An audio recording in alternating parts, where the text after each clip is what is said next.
now in the current marketing, that's what we say is hard, right? That's hard, right? But what's really hard?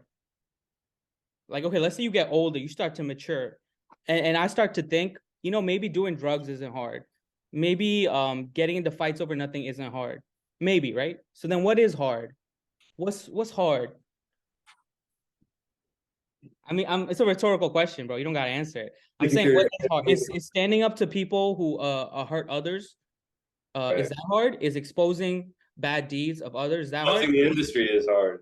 Is standing up to people who are being mistreated and trying to help them, is that hard? Is trying to speak for people who have no voice in your community, is that hard? Is that gangster? I mean, I'm just rhetorical, bro. That's what's gangster to me. Exactly. It's not gangster to destroy your own life, make your life worse, make your parents worry about you. You don't call your parents back because you're doing some shit, like you're out doing some crazy shit. That's not hard to me. Yeah. But okay, I'm not trying to like speak for everyone, right? I'm speaking for myself and where I grew up, Queens, New York, Flushing, Jamaica. Like, okay, like when I talk to little kids now, right? If I'm like, yo, we're playing at the park, yo, what music? I brought my speaker out. What music you guys want to listen to? I start playing my shit, oldies. We got Steve Arrington, Earth, Wind, and Fire. That's what I like to hoop to. But the kids like, yo, can you play some real music? I'm like, what do you mean? Like, yo, can you play some YB or something with some shooters? Because that's real music to me. I'm like, oh, my bad, bro. I didn't know you was a shooter, bro. Oh, my bad. We got the badass little Crip shooter out here, right? Oh, my bad. Yo, go put that on. Go put that on. That's how I talk to these kids. But who here is even in their community to even acknowledge that? Like, do they know what the young kid right now has to deal with? When I was a young kid, it was you could lie about certain shit. You could say you were dealing drugs. You didn't have to. You could lie about being in a gang. You don't have to bang, but you could lie about it. You can't lie now. And not only can you not lie, if you're like a true alpha, right? Like you're like the dude that everybody in the whole community loves. We love you. You can't even just be a gang member or a drug dealer anymore. You got to catch a body now. That's the only way you're valid. Like, I don't know, because people don't really know this, because I'll keep it real. All the rappers that we put on in the underground, intellectual, abstract rap category, none of them are from the hood. They all come from nice ass families, white picket fence. They just love music, which is fine. I'm not shitting on you for liking music, but you're the one out here that acts like there isn't a problem with what's going on. You don't say anything different. We don't even need to get into how all your songs sound the same and are boring, and you intentionally choose song titles that are not about anything so that you don't have to be criticized because people are going to say it's because you're corny and you're insecure and you're a little dick underground rapper. That's fine. We don't need to go into that. But what I'm saying is like, damn, why is it just Gandhi? Why is this Big Baby Gandhi? Why is it Jirb? Why is it Khrist Koopa? Why is it the three of us having to talk about this? Have they really co-opted so many of the voices who represent the marginalized that the only person left is me? Right. But they have, though. That's the thing. They're scared, like the same way industry people are scared that make a living off it. They're scared and they're not even making money. They're not paying their bills. They're not paying even part of their bills. But we're all programmed to do that. It's like I said yesterday, like I have completely ruled out the possibility of being accepted by these people and I'm talking locally, like the way the media works, which is the same as the way it works nationally and internationally. But there's, a whole microcosm here. And it's like, I know I can't do shit like what I'm doing right now and also be propped up by that. So I'm sacrificing that. To be honest, you're burning bridges, bro. You're burning bridges. Yeah, for sure. Exactly. And I've been burning them, and it's like I'm been doing shit since a kid, bro. Like, from like my heart, you don't have the privileges, like all fairness, you don't have the privileges to burn bridges in the industry that you can't really afford to do that, but you're doing it anyway. That's how I feel. Like I understand why a lot of people can't do it because they can't afford to do it. You know what I mean? Yeah, exactly. Because they followed the propaganda that they were told that's how they're gonna get accepted. And that's also a big part of it. They create a type of person that can't afford to stand up to them. Well, then anybody coming into the music industry, my bad, bro. Anybody coming into the music industry with the thought process, like it's this or nothing, which is so many up and coming rappers now, they're puttying their handler's hand. You can't like if you went to school or if you have a good job otherwise, or you have some money or your career is funded, you can afford to put your art first. But so many of these people, I mean, they made it so common for people to be like, I'm gonna get a face tattoo so that if this doesn't work out, I don't have a second option. There's Right. so many people where that's their main mode is I need to commit to this so much, it's this or nothing. And if you come into this industry like this that you know is predatory, it's almost like you know what's gonna happen. You know that you're gonna have to do whatever they say. You're gonna have to do their bidding. But that's the thought process that so many people have, and especially the narrative that we have for so many people in the hood, where they're like, "Oh, it's rap or professional sports," you know.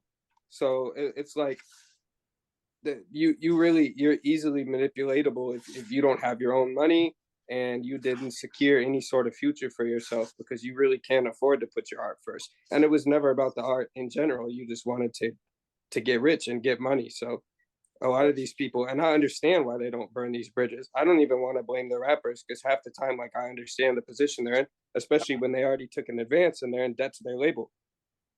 Exactly. So let's speak to the people then, because they don't have any bridges to burn. Like, okay, cool. You want to be a pussy rapper and you want to play the game and you want to make songs based on whether or not the radio will play it and all that. Okay, cool. But that applies to a very small percentage of people, even though everyone raps nowadays. Is still. So let's just talk to the audience then. Like, this is what's going on, you know, and let's just not put our head in the sand anymore. Well, I want to speak to something. let me Go ahead. No, you go ahead. I'm gonna add it really quick, right? It doesn't always need to be like, okay, so there are certain solutions, right? I'm not saying I have the answers. One thing at our label, it's really a cooperative. We use a worker co-op model called Future Modern. One thing we do, we try to give all our artists executive titles within the company. So I have a title as head of creative strategy and marketing.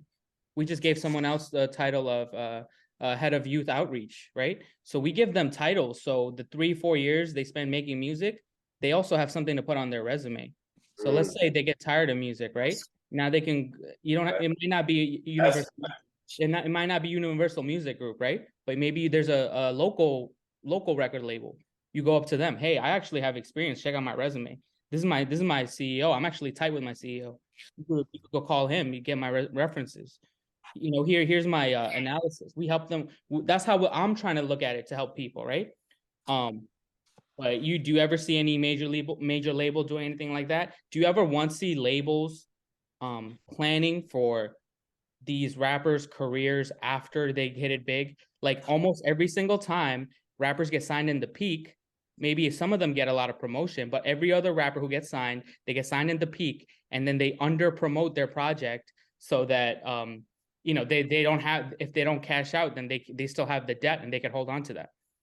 That's a big part of the reason that we think that corny rappers that tell the truth and try to be authentic and try to talk about stuff that matters. I mean, they'll sign these artists.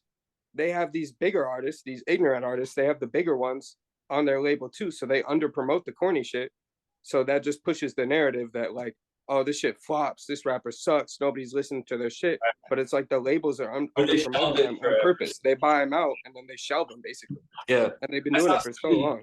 Yeah. So many of my favorite rappers get shelved like growing up. I mean, that's what happened to Danny Brown. Can we talk about it?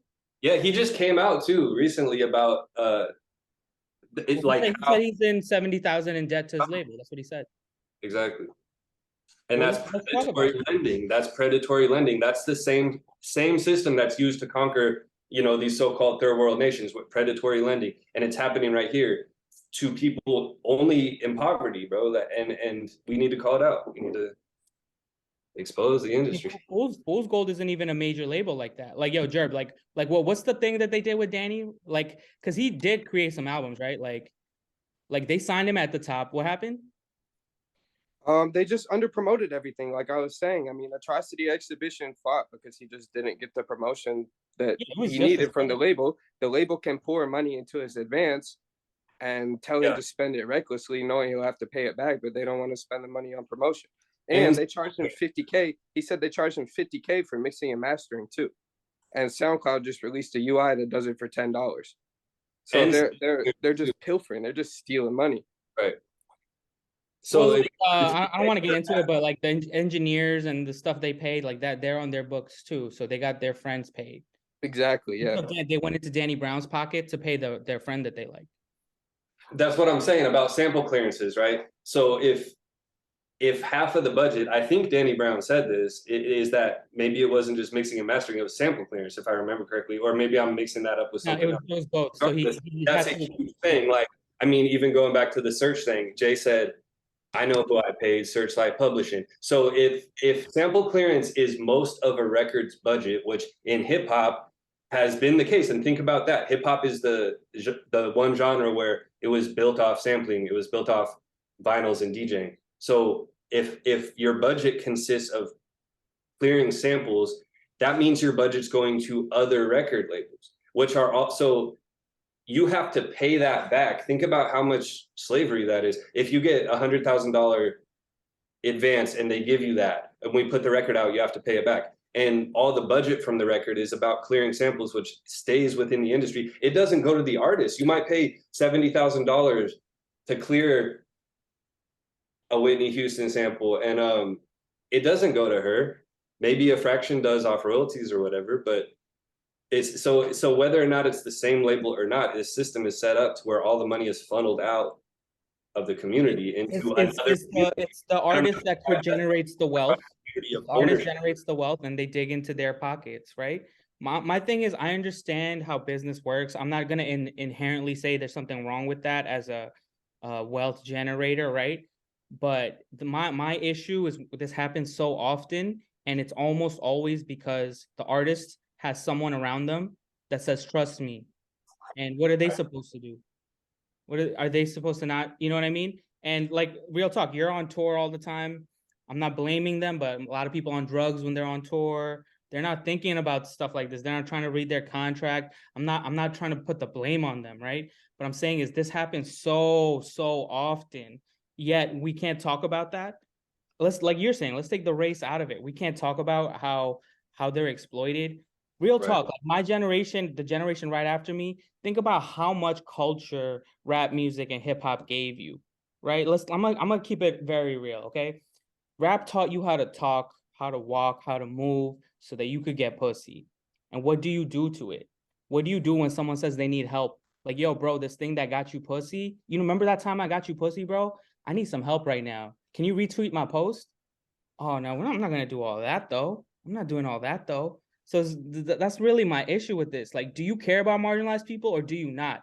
And you could even say that I'm being facetious, right? Like, you could say that I'm being false framing, right? Because the reality is people don't care about the marginalized. Am I going to ask someone, do you care about the marginalized? Like it's an open-ended question. We know the truth.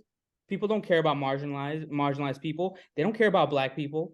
They don't care when poor Black people die in the street. They don't care about gun violence, crime, and stuff like that.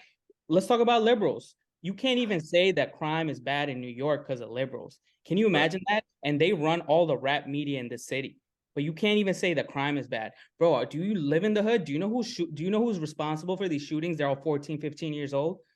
Like, do you have any empathy for what goes on for the people that you build your whole identity and validation for with your little tiny dick, insecure ass nerd, little writing in your pen pad about what the street is and what's evocative and what's not evocative? Like, do you ever feel bad that you are promoting the worst aspects of the marginalized that hurt the marginalized people that you care to dick ride for so much? Don't you have shame? Don't you have God in your life?